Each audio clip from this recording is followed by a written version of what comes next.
Okay, so this is a first look at the microservice-based change engine architecture. It's by no means complete, but this is a first example of the pattern working end to end. So the network overview is the current state of the network. And if we look at realms, this is looking at the database, so this is the desired state. So at the moment the two are in sync.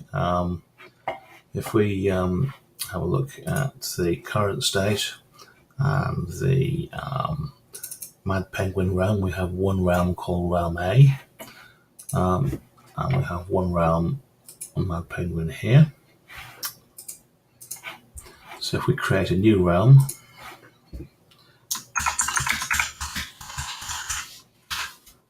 on Mad Penguin,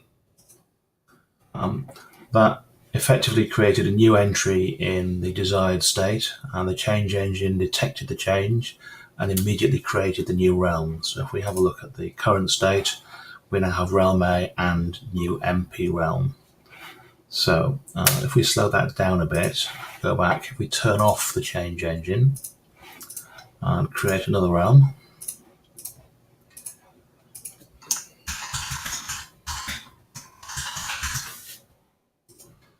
see, it's created a new realm in the database with a status of pending.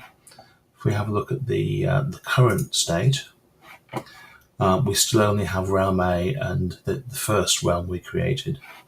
If we go back and turn the change engine on, that's now gone to active because the change engine has detected the difference between the desired and current states and activated the new realm.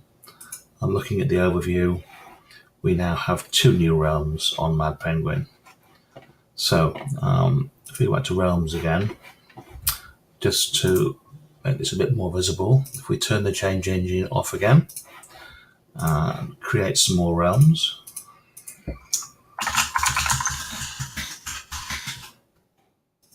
and we'll do a few this time.